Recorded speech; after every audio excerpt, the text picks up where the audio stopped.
Voilà, donc là présentement nous sommes au premier étage. Et le premier étage que nous avons ici, c'est une salle d'exposition. C'est la plus grande des salles d'ici et c'est une salle qui est polyvalente. On a une exposition en face de nous. En dehors des expositions aussi, la salle peut accueillir des conférences de presse, des réunions. Et voilà, d'ailleurs même il y avait une fois la signature de combat de lutte qui a eu lieu ici entre Gris Bordeaux et Modelo. Voilà, c'était ici même dans la salle. Donc la salle peut accueillir beaucoup d'activités en même temps. Et voilà, donc parlons maintenant de cette exposition. Nous avons une exposition en face de nous faite par un artiste sénégalais. Le nom de l'artiste s'appelle Djibril Goudiaby. Et l'exposition que nous avons en face de nous s'intitule Sociosculpture. Dans Sociosculpture, il veut montrer une diversité culturelle. Et la diversité culturelle, il a essayé de représenter ici quelques groupes ethniques du Sénégal pour créer une famille dans cette diversité culturelle. Et retenez qu'au Sénégal, il y en a plusieurs groupes ethniques, mais en guise d'exemple qu'il a retenu, c'est quelques groupes. On peut citer d'abord les deux lutteurs qui représentent le groupe ethnique Serer. Ce sont les Serer que vous voyez là. Après les deux lutteurs, nous avons ici le groupe ethnique Djola. Donc, c'est juste deux femmes que vous voyez. Et une dame qui s'est mariée plusieurs années, mais malheureusement, elle n'a pas eu d'enfant. Elle rentre au bercail pour la bénédiction. Chez les Djola, ils appelaient ça Kanyalen. Et voilà, en dehors de ces deux femmes, on a aussi deux garçons qui s'apprêtent à aller au bois sacré chez les Djola. Donc, c'est un ensemble de rituels faits par les Djola tous les 30 ans. C'est ce qu'on appelle en Djola le boukout. Voilà, là vous avez le balafon avec juste le balante qui est l'initiateur ou bien même, voilà.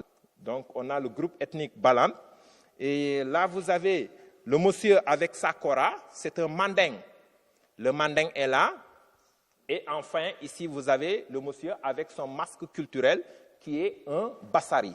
Donc, l'ensemble de ces œuvres que vous voyez constitue déjà une famille imaginée par l'artiste. Et le sage de la famille, c'est le monsieur assis que vous voyez là. Et voilà, c'est le sage de la famille, comme nous le savons tous. En Afrique, dans chaque communauté, il y a toujours un sage.